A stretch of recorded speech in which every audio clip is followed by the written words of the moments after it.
नमस्कार साथियों, एक बार फिर से आप सभी का स्वागत है डीएलएड एकेडमी के इस यूट्यूब चैनल पे। डीएलएड सेकेंड ईयर के लिए इस वीडियो में हम मैराथन क्लास के दो टॉपिक डिस्कस करेंगे। पहला है लाभ हानि और दूसरा है चक्रवृद्धि ब्याज के प्रश्न। बहुत ही सिंपल वे में इन प्रश्नों को आप करके आ सकते हो। जहाँ पहला जो टॉपिक रहेगा वो हमारा रहेगा प्रॉफिट एंड लॉस, जिसको हम कहते हैं लाभ एवं हानि। अब लाभ एवं हानि को किस प्रकार से ज्ञात किया जाता है उसको देखते हैं। तो सबसे पहला जो प्रश्न आपके जो 3, 4 या 6 नंबर का पूछा जा सकता है वो है कि अगर हम एक चीज़ को खरीदें और उसको ज़्यादा रुपए में बेचें तब हम लाभ या हानि प्रतिशत कैसे ज्ञात करते हैं। जैसे कि यहाँ प्रश्न में है कि 500 रुपये की कोई चीज़ है, एक दुकानदार ने खरीदी है और 600 रुपये में उसे बेच दिया है, तो बताइए अब उस पर लाभ या हानि प्रतिशत कितना हुआ। हमें पता नहीं है कि यहाँ लाभ हो रहा है या हानि। फिर उसके बाद हम उसका प्रतिशत निकालेंगे। तो सबसे पहले हमने क्या किया, जो प्रश्न में दिया गया है उस चीज़ को यथावत लिखा है। जैसे कि क्रय मूल्य आपको दिया है, यानी आपने कितने में परचेज किया, मतलब तो वो है आपका 500 रुपये। फिर आपने इसे सेल कितने में किया, बेचा कितने में, तो वो है 600 रुपये। तो जब हम कम में खरीद के ज़्यादा में बेचते हैं तो वहाँ हमें क्या होता है, लाभ होता है। तो लाभ हम कैसे निकालते हैं, तो विक्रय मूल्य माइनस क्रय मूल्य। तो 600 रुपये में से हमने 500 घटा दिए तो 100 रुपये का हमें लाभ हो गया है। इसके बाद जब हमें ये पता लग गया कि 100 रुपये का लाभ हो रहा है तो अब हम लाभ का प्रतिशत निकालते हैं। तो लाभ या हानि का प्रतिशत कैसे निकाला जाता है, तो सबसे पहले लाभ या हानि को ऊपर रखा जाता है, फिर बटा करके नीचे रखा जाता है वास्तविक मूल्य जिसे आप क्रय मूल्य कहते हो, और इंटू 100 से गुणा किया जाता है। तो हमें 100 रुपये का लाभ हुआ, 500 हमारा क्रय मूल्य है और 100 से हमें गुणा करना है।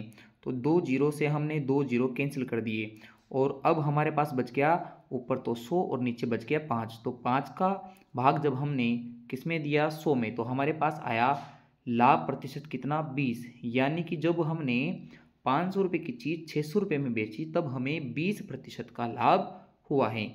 ऐसे ही यदि आपसे लाभ की जगह हानि प्रतिशत निकालने को कहे तो कैसे निकालना है, तो सबसे पहले बिल्कुल वैसा ही फॉर्मेट याद रखना है कि यदि ज़्यादा में खरीद के कम में बेच रहा है तब आपको हानि होगी। तो यहाँ एक प्रश्न है कि एक दुकानदार है जो 2200 रुपये में सिलाई मशीन को खरीद रहा है और कुछ टूट फूट हो गई है, इस कारण वो उसे 2200 रुपये से ज़्यादा या उतने में नहीं बेच पाया है, तो अब वह उसे 1950 रुपये में ही बेचता है। तो बताइए लाभ या हानि प्रतिशत। तो सबसे पहले हम बिल्कुल वैसा ही लिखेंगे जैसा उपरोक्त प्रश्न में लिखा था। जैसे कि क्रय मूल्य यहाँ आपके हैं 2200 रुपये और विक्रय मूल्य कितने में बेचा, 1950 रुपये में।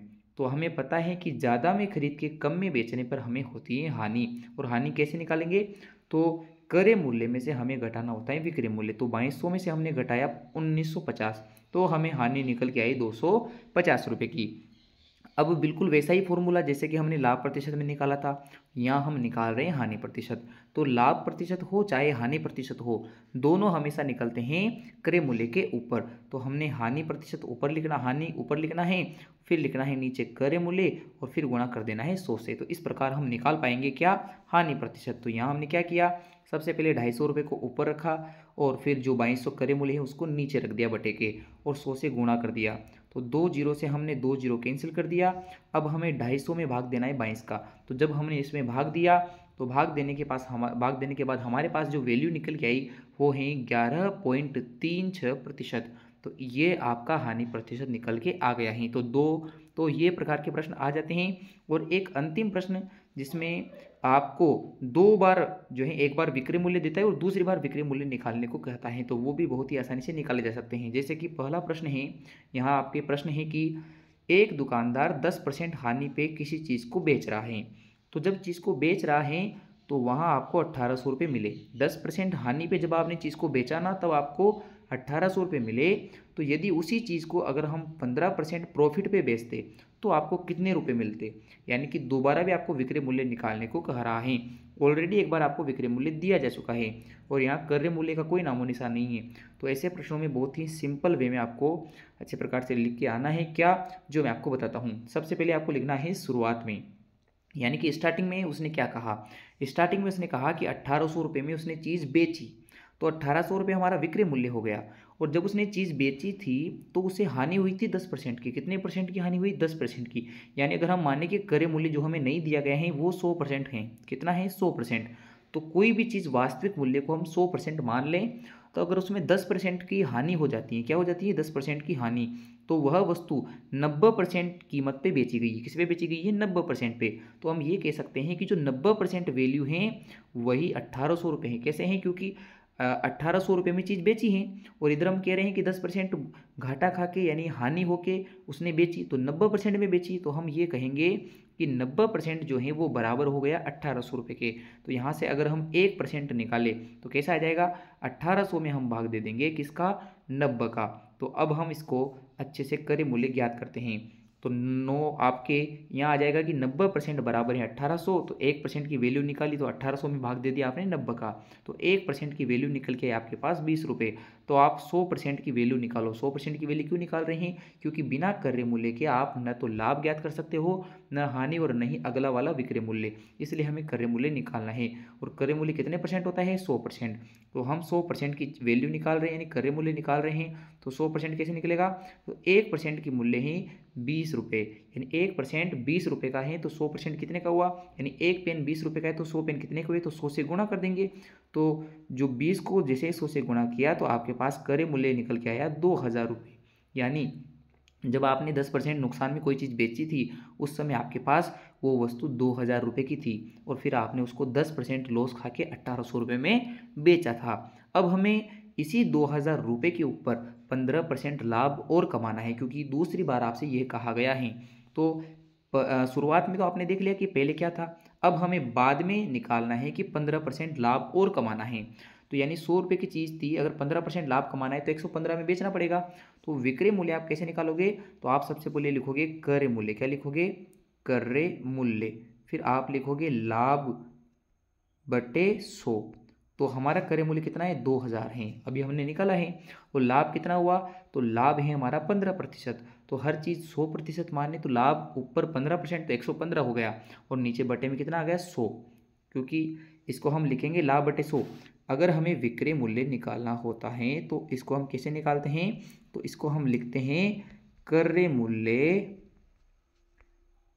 मूल्य इंटू लाभ प्रतिशत। इसको क्या लिखते हैं, क्रय मूल्य बटे लाभ प्रतिशत। चूंकि परसेंट का चिन्ह हटा के हम नीचे 100 लिख देते हैं, इसलिए हम यहाँ डायरेक्ट प्रयोग कर रहे हैं कि विक्रय मूल्य बराबर क्रय मूल्य इंटू लाभ बटे 100। तो लाभ बटे 100 कितना हो गया हमारे पास, तो 2000 रुपये के ऊपर हमें 15% लाभ कमाना है, तो 115% की वैल्यू निकालनी है।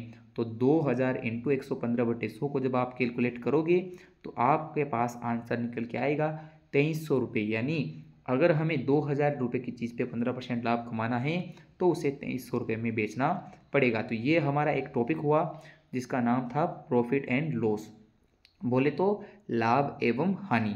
अब हम चक्रवृद्धि ब्याज के प्रश्नों पर बढ़ते हैं, जो भी आप बहुत सिंपल वे में समझ सकते हैं।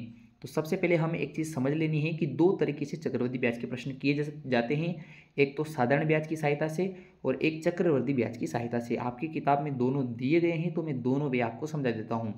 सबसे पहले आपको साधारण ब्याज से निकालना बताता हूँ, फिर आपको बहुत ही आसानी से एक छोटे से सूत्र से चक्रवृद्धि ब्याज निकालना भी बताएंगे।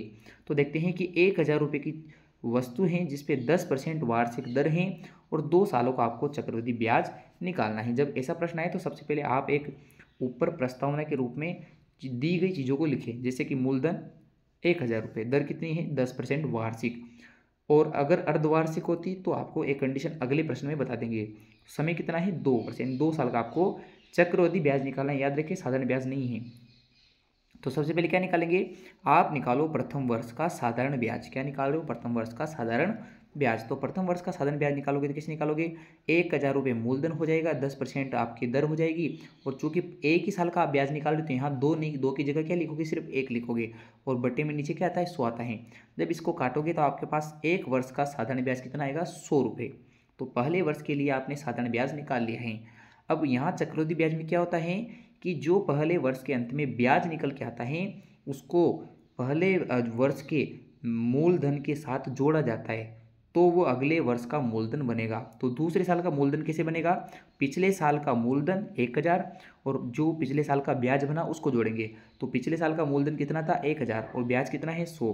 तो अब आपके पास अगर वैल्यू निकाली तो कितना आ गया, तो दूसरे साल का मूलधन निकल के आएगा 1100 रुपये। अब इस 1100 रुपये का अगला ब्याज निकलेगा।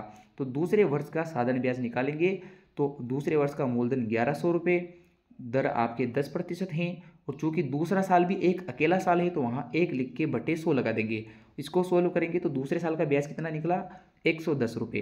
तो यहाँ हम कह सकते हैं कि पहले वर्ष का ब्याज और दूसरे वर्ष का ब्याज निकला हमारे पास 100 और 110, यानी टोटल हम 2 सालों का चक्रवृद्धि ब्याज निकाले तो कितना रुपये आ गया, 210 रुपये। ये इस प्रकार से आप साधारण ब्याज की सहायता से भी निकाल सकते हो। यदि आपको कैसे निकालना हो, यदि आपको निकालना है चक्रवृद्धि ब्याज के सूत्र से, तो आप कैसे निकालोगे, तो आपको सूत्र लगाना होता है चक्रवृद्धि मिश्रधन का। क्या लगाना होता है, चक्रवृद्धि मिश्रधन का।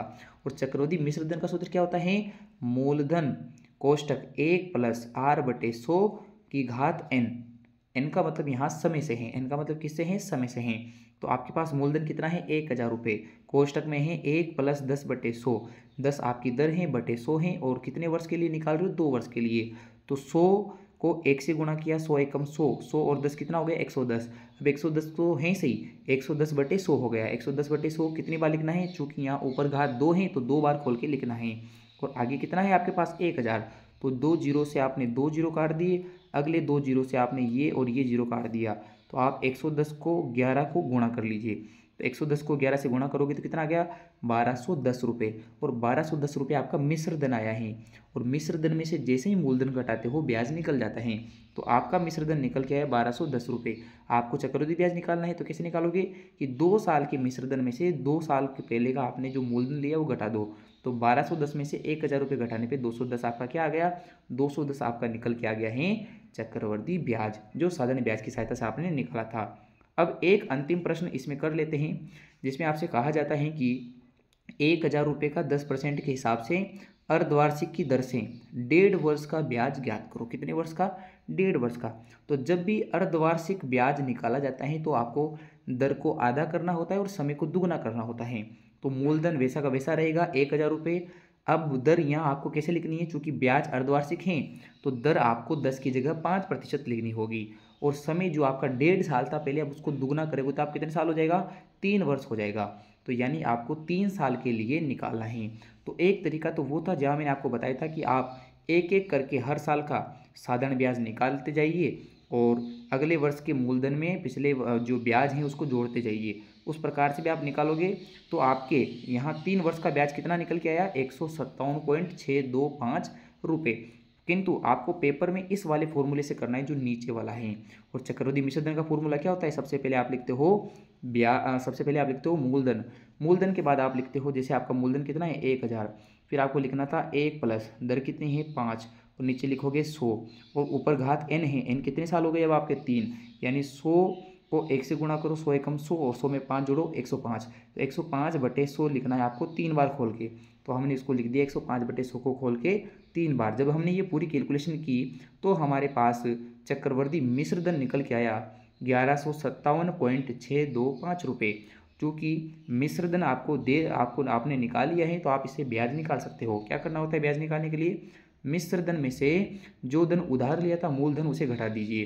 तो 1157.625 में से जैसे ही आपने घटाया 1000 तो आपकी जो वैल्यू निकल के आई वो है 157.625 रुपये। तो इस तरीके से बड़े चक्रवृद्धि ब्याज के प्रश्न को भी निकाला जा सकता है। आपको आज का वीडियो कैसा लगा, अगर वीडियो अच्छा लगा है तो वीडियो को लाइक कीजिएगा, टेलीग्राम चैनल ज्वाइन कर लीजिए दोस्तों, वहाँ आपको हर सब्जेक्ट के महत्वपूर्ण प्रश्नों की PDF मिल जाएगी।